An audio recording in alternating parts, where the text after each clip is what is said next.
Bienvenue dans l'émission Saveurs divines. Cette bonne nouvelle du royaume sera prêchée dans le monde entier pour servir de témoignage à toutes les nations. Alors viendra la fin. Ce pain céleste vous est présenté par Immaculée Niraneza.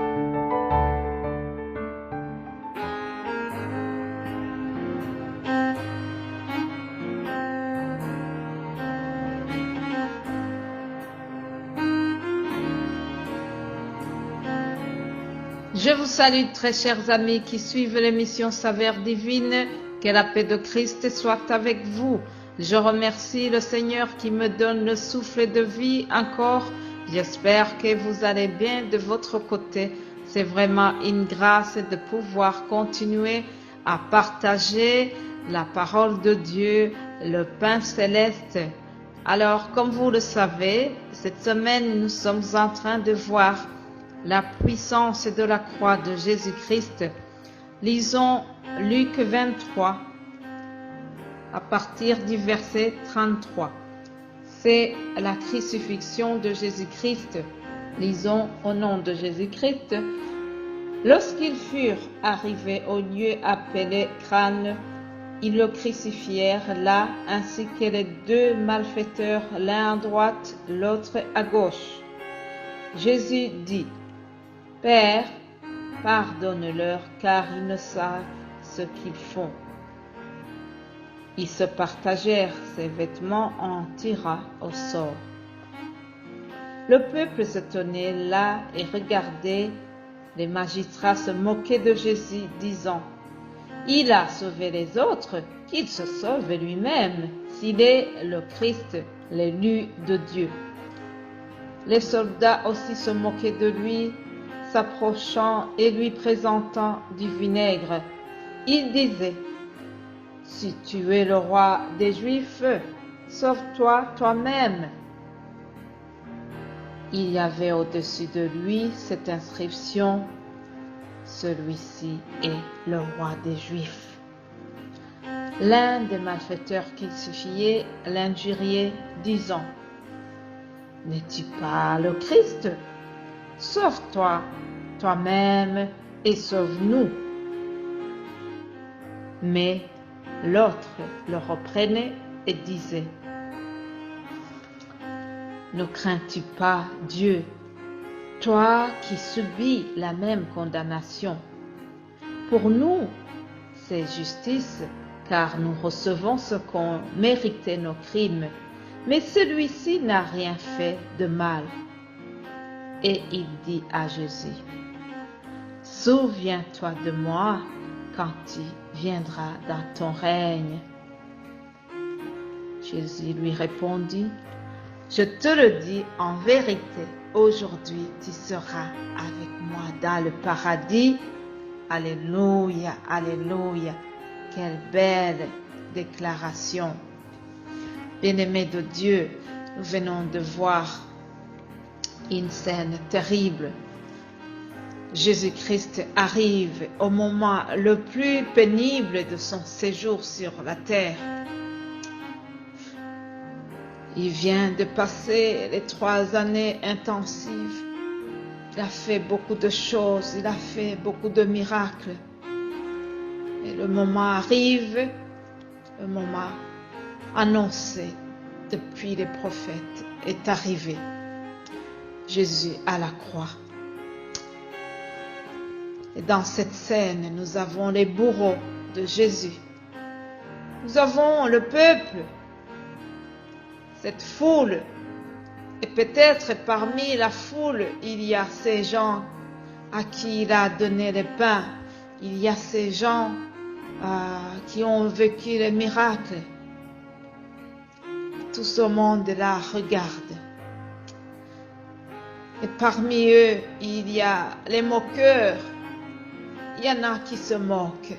Les soldats se moquent. Les magistrats se moquent. C'est très malheureux. Alors on nous apprend qu'il y a 2 malfaiteurs qui sont crucifiés avec Jésus. Bien-aimés de Dieu, c'est le moment le plus terrible. C'est le moment le plus dur pour le Seigneur. Mais je crois que à la croix, Dieu le Père n'a pas abandonné Christ. Par contre, en lui, nous avons été jugés pour nos péchés. En lui, toutes nos hontes ont été exposées devant l'univers entier. En son corps et au travers Christ, tout a été payé.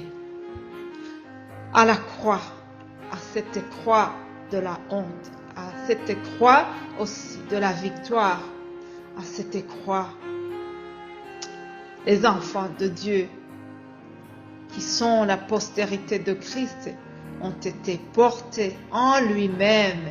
Alléluia. Le psaume 89, 51, nous disons ceci. Souviens-toi, Seigneur, de l'opprobre de tes serviteurs. Souviens-toi que je porte en mon sein tous les peuples nombreux. Ah oui, chers amis, à la croix, Jésus-Christ a porté des peuples nombreux. À la croix, nous avons été jugés en Christ pour tous nos péchés et nous avons été lavés de toutes nos iniquités. Alléluia. Alors, nous venons de voir que parmi les deux malfaiteurs, même si ça semblait, les deux semblent les mêmes, mais il y en a un qui va marquer la différence. Il y en a un qui a été humble. Il y en a un qui a reconnu son crime à côté de Jésus-Christ.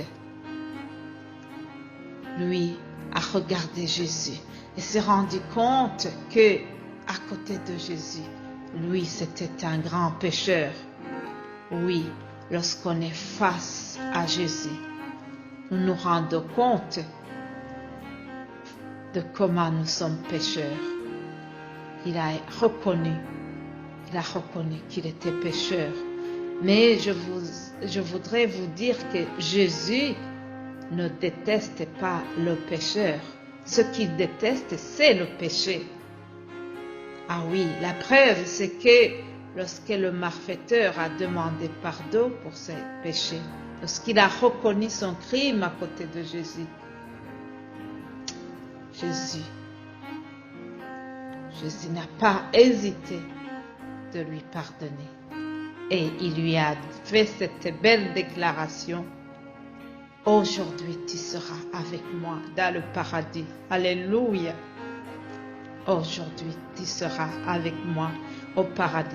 Bien-aimé de Dieu, toi qui me suis aujourd'hui, peut-être que tu te sens aussi condamné comme celui-là qui était à côté de Christ. Mais je te dis que si tu demandes pardon pour tes péchés, Jésus est là pour te dire, voilà, puisque tu as reconnu ton état, puisque tu me demandes pardon, aujourd'hui, je te rassure, il n'y a plus de condamnation pour ceux qui sont en Christ.